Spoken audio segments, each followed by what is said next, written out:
Assalamualaikum warahmatullahi wabarakatuh. Saya Muhammad Bagus Wibowo.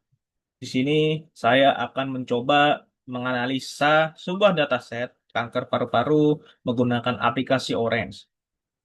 Video ini saya buat untuk memenuhi tugas mata kuliah Health Data Science. Tujuan di sini menganalisa tentang kanker paru-paru. Adapun dataset ini menunjukkan efektivitas beberapa algoritma dari kanker paru-paru. Sebelum kita memulai, kita harus tahu kanker paru-paru itu apa sih?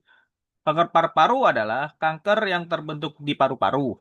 Kanker ini merupakan salah satu kanker yang umum terjadi di Indonesia. Secara global, kanker paru-paru merupakan penyebab pertama kematian akibat kanker pada pria dan penyebab kedua kematian akibat kanker pada wanita. Meski sering terjadi pada perokok, kanker paru-paru juga bisa terjadi pada orang yang bukan perokok. Pada orang bukan perokok, kanker-kanker paru-paru terjadi akibat sering terpapar asap rokok dari orang lain atau papar zat kimia di lingkungan kerja. Seperti apa? Seperti kayak knalpot, kemudian dari pabrik dan lain-lainnya. Nah, kita mulai langsung saja. Di sini, sebelum kita menganalisi kanker paru-paru, kita harus ke file dulu ya untuk memasukkan data dari kanker paru-paru. Sini saya sudah masukkan filenya.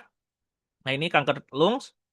Saya sudah masukkan dan di sini terdiri ada berapa 16 atribut ya. Atribut yaitu dari gender, kemudian dari umur, perokok, yellow ring, ethnicity, person dan lain-lainnya ya. Ini ada 16. Kita langsung saja. Kemudian cara ingin mengetahui dalamnya itu gimana sih? Nah, cara ingin mengetahui dalamnya itu dari data table ini guys. Data table sini sudah saya masukkan. Dari sini dalamnya terdiri dari, nah ini dia. Terdiri dari gender, kemudian umur, smoking, yellow, dan lain-lainnya. Terdiri ada 16. Dari sini juga ada datanya ya. Dari gender kayak M itu adalah man, laki-laki, dan F itu adalah female, perempuan. Di sini ada umur, kemudian perokok terdiri ada satu 2. Nah, di sini kemudian ada yellow dan semuanya ya. Di sini eh, ada satu 2 di mana satu itu adalah eh, yang kurang baik ya, kurang bagus. Nah, kalau untuk nilai poin kedua itu sangat bagus ya guys ya, kayak yang tandanya dia tidak merokok ya. Tak. Di sini juga sama. Tandanya juga di sini ada poin-poin satu dua terus semua. Di sini juga ada lung cancer yang terdiri dari yes no ya. Aja. Kemudian kita langsung ke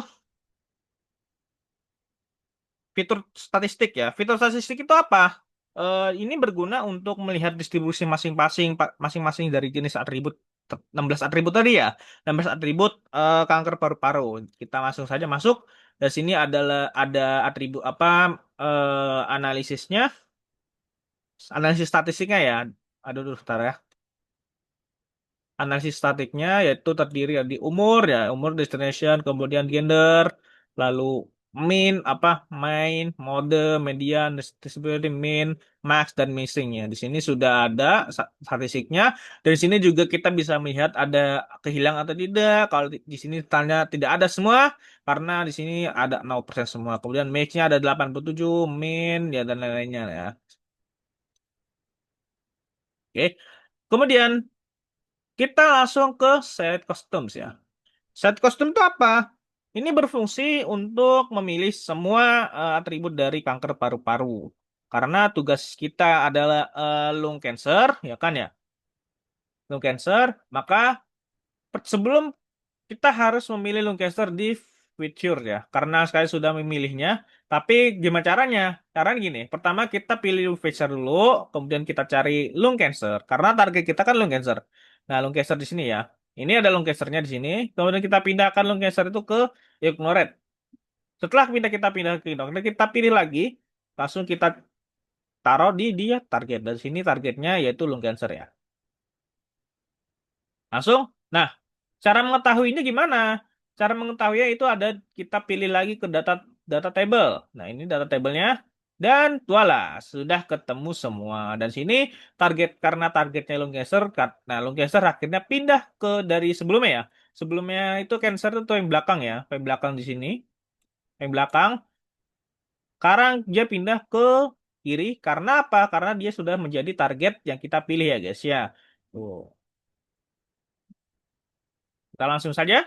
Nah, cara ingin mengetahui hasilnya ya, hasil hasil dan tesnya itu hal gimana? Nah, ada lima jenis datasetnya ya. Yaitu pertama, di antaranya ada lima yaitu random forest, kemudian SVM, kemudian tree, lalu logistic regression, dan terakhir yaitu naive Bayes. Nah, caranya ialah kita masukkan dulu yaitu test score ya. Test score itu ada di mana? Test score itu ada di Ffollow ya, di sini ya test score ya.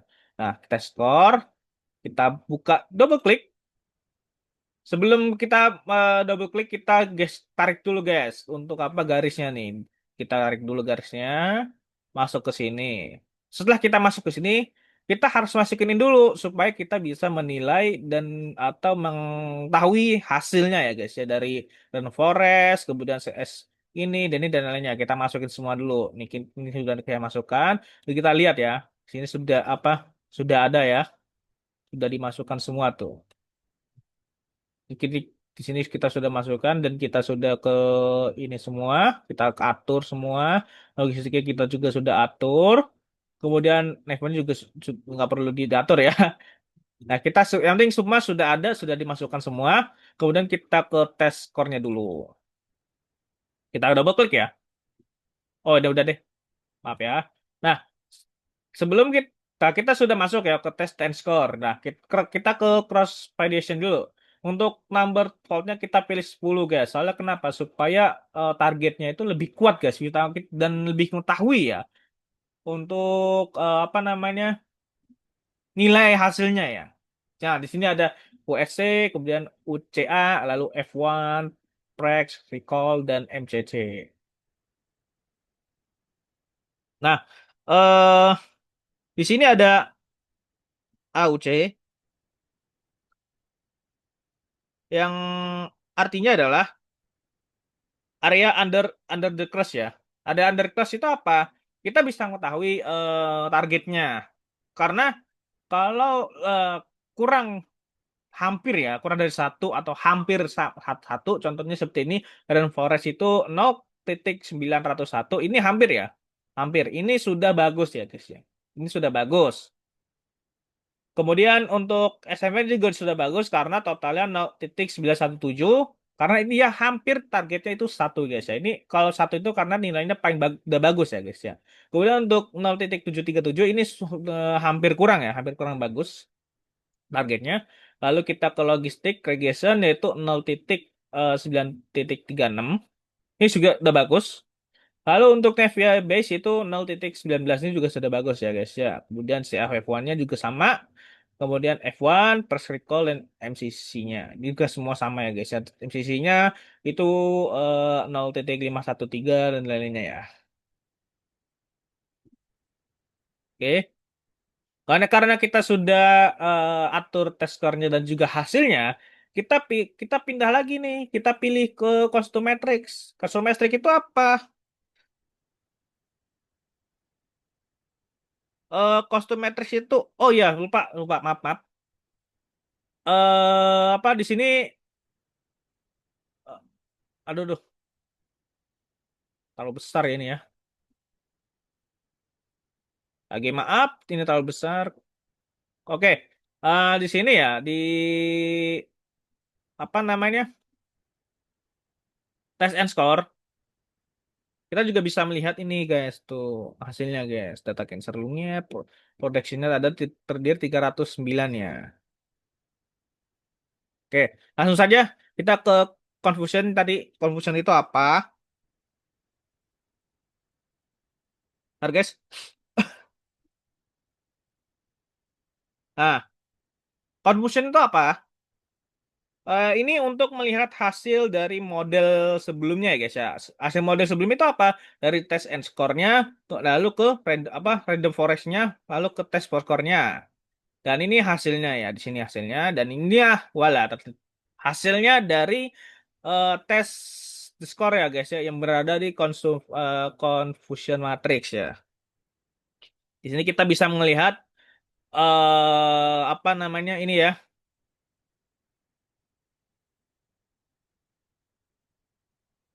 logistik regressionnya yang berhasil diprediksi yaitu totalnya 279 ya. 279 dari 309. Kemudian kemudian yang tidak diprediksi ada terdiri dari 30 guys ya. 30. Jadi total ada 30 yang tidak dapat diprediksi guys. Sini kita bisa melihat hasil-hasilnya dari yes-nya, kemudian dan lainnya ya guys ya. Dan ini yang tidak yang tidak merokok, dan ini yang merokok ya guys ya. Yang merokok yang ini yang hasilnya dari eh hasil dari tes ke random forest ya guys ya. Juga sama dan lainnya guys. Logistiknya juga sama, ya, kantor logistiknya terdiri juga sama, apa namanya?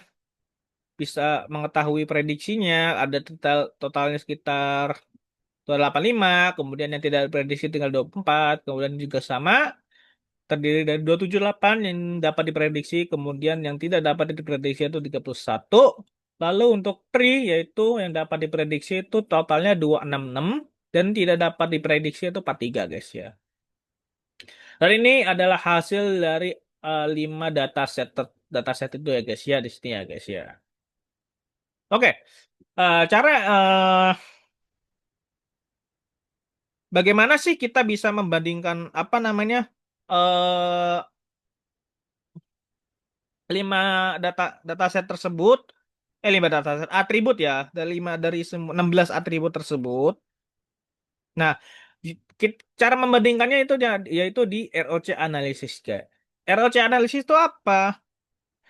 Itu adalah di mana kita bisa membandingkan ya, untuk membandingkan kelima model secara visual ya, guys ya. Nanti 16 nanti ini guys ya.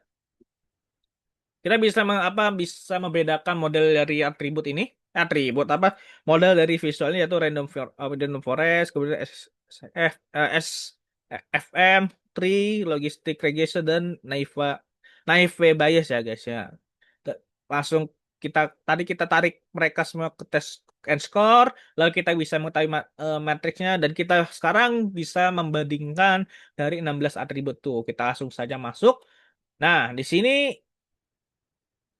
adalah kita telah melihat pembandingannya. Di sini ada garis lurus di tengahannya. Ini menandakan bagus ya guys ya. Nanti kalau di tandanya itu ya guys ya. Kalau mereka melewati garis ini yaitu di atas dari garis ini ya tandanya bagus guys. Tapi kalau dari hasilnya mereka ada di bawah, salah satu dari mereka ada di bawah, berarti tandanya itu kurang bagus. Kita bisa melihat dari dari 5 visual tadi yaitu dari Random Forest ini ya, Pure ini dia ada di atas garis ini, kemudian SFF dan lain-lainnya guys ya. Kita bisa melihatnya guys. Semua kita bisa mengetahuinya dan membandingkannya. Nah, selanjutnya bagaimana sih cara menghubungkan variabel-variabel? Nah, di sini kita bisa menghubungkan atribut dari 16 atributnya yaitu dengan cara secret plot ya guys ya. Secret plot itu dari mana? Kita ke visualisis kemudian kita cari yaitu bernama scatter plot ya. Scatter plot itu ada di ini dia guys ya. Lalu kita masukkan. Lalu kita garis dari test and score kita tarik ke scatter plot. Nah, kita masuk saja double klik dan sini ada hasilnya guys ya. Dan ini sudah saya masukkan hasilnya. Aduh, aduh, sorry. Nah, di sini ya. Kak, kita bisa melihat eh, apa namanya hasil dari apa namanya hubungannya. Nah, kita langsung saja kita langsung hubungannya langsung di sini sudah ada yaitu alkohol dengan menghubungkan dengan chest pain-nya. Di sini sudah ada 4 dari masing-masing hubungannya. Yang pertama kita ke sini, guys. Nah, ini apa? Ini untuk di sini adalah di mana pasien meminum alkohol dan terkena gejala dari chest pain ya, guys. Ya, di sini ada banyak. Kemudian selanjutnya yaitu di sini di mana yang bagian kiri atas di sini di mana pasien tidak meminum alkohol, tetapi pasien tersebut ini mengalami chest pain ya, guys ya. Langsung saja kita ke bawahnya, yaitu di mana di sini pasien tidak meminum alkohol dan juga pasien ini tidak memiliki gejala chest pain atau klesnya di dada. Lalu kita ke sampingnya, di sini adalah di mana pasien ini meminum alkohol, tetapi pasien ini tidak terkena penyakit chest pain atau gejala dada ya, guys ya. Nah, di sini kita bisa melihat terdapat 2 titik dengan warna yang berbeda. Nah, untuk warna biru, ya, warna biru ini adalah eh, warna yang di mana pasien itu tidak mengalami kanker, guys ya. Nih, ini kita di mana pasien itu tidak mengalami kanker tuh. Maaf, nggak tahu. Bentar. Tidak mengalami kanker sini, guys tuh. Kita bisa melihatnya. Kemudian untuk warna merah itu pasien mengalami kena kanker, guys tuh. Alcoholic consuming ya. Di sini ada kita bisa melihat data-datanya, guys ya. Data-data dari pasien tersebut. Tuh, kita bisa melihatnya. Data tuh, ini yang tidak apa terkena yang tidak apa namanya tidak mengonsumsi alkohol tuh. Jadi tidak mengonsumsi alkohol, tetapi dia ini kena, kena gejalanya ya, guys. Nah, kita bisa lihat data-datanya di sini, guys. Kita langsung oleh karena itu data ini kita bisa mengetahui data dari kanker lung ya, guys ya. Semua dari data-data tersebut. Nah, untuk kesimpulannya adalah model ini sangat bagus dalam memprediksi da- data dari kanker konsul ya. Nah, yang paling bagusnya itu adalah di logistic regression. Karena kenapa? Logistic regression itu bisa melihat dari dari hasil sebelumnya ya. Karena kebanyakan itu dari logistic regression ya. Jadi bisa mengetahui confusion matrixnya, kemudian kita bisa mengetahuinya lewat ROC-nya, kemudian kita juga bisa melihat hasilnya dari scatter plot dari logistic regression ya, guys ya. Mungkin kita akhiri dulu sampai sini, kurang lebihnya mohon maaf. Saya akhiri. Wassalamualaikum warahmatullahi wabarakatuh.